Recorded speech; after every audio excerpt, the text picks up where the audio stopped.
Replication is the first stage of problem resolution. There's nothing worse than an intermittent problem you can't replicate.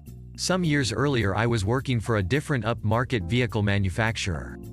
They were just about to launch their first highly expensive off-road vehicle. This was near the beginning of a trend that led, via the Chelsea tractor, to today's ubiquitous SUV. They'd hired an off-road circuit for a couple of weeks to rehearse the press launch. A day or so before the launch they had a bonding day for the senior management team at the off-road site.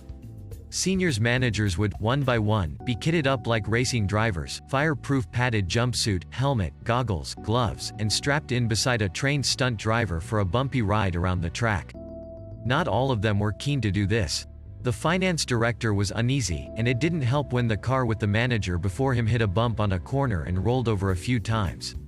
No one was hurt. The rolled-over manager was comforted by paramedics while the vehicle was hauled round the back to be hammered back into pristine shape for the next day, and the driver took a coffee break. But the finance director is unhappy as he's strapped into the next vehicle with the next driver. "It's all going to be fine," the driver tells him as they shoot off. Quote, "You see, the mistake my colleague made was, when he got here, he did this. The vehicle hits the same bump, at the same angle and speed, and rolls over the same way.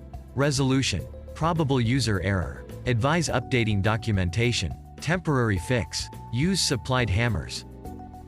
No one reads sysadmin email. This happened earlier this morning. We have a GitLab server that is set up to send users an email after their account is created.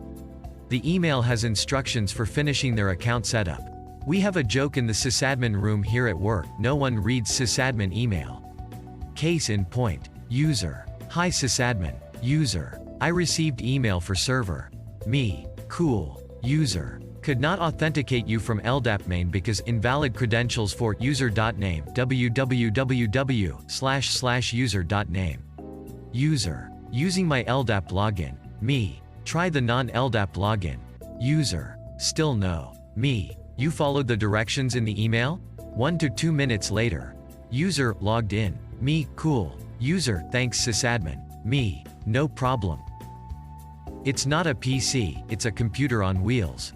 And it's shattered. One fine day at the hospital help desk, we got a call from the One of their computer on wheels was broken. They were having a busy day and needed it back in action ASAP. "Could we please come fix it now?" "What happened to it?" we ask. They're not sure. "We can't speak to the user, he's on break." Swiping through the door, we're greeted by the sight of a computer on wheels with a well and truly shattered screen. With a look and a shrug, we wheeled it down to our office. Before we had a chance to start thinking about how we could solve this, our boss, Contractor X, walked through the door.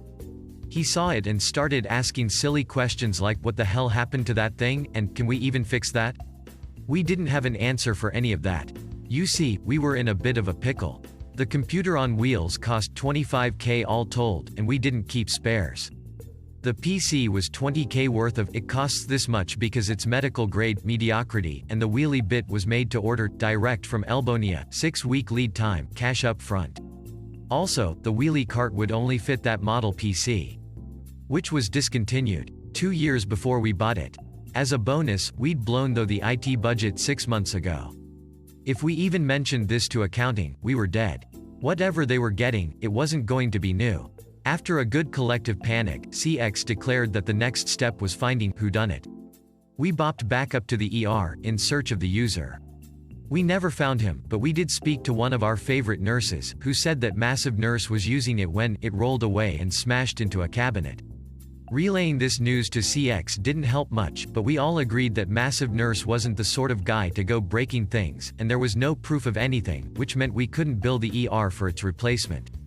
CX wasn't happy about that, but it is what it is. So for a couple days, we scrounged and scrounged. All we could find was a spare power cord, and an empty computer on wheels battery charger. The ER folks were getting mad. Flu season was in full swing and they had been at 150% capacity for weeks. Bigwigs were calling other bigwigs. It was about to be a big deal.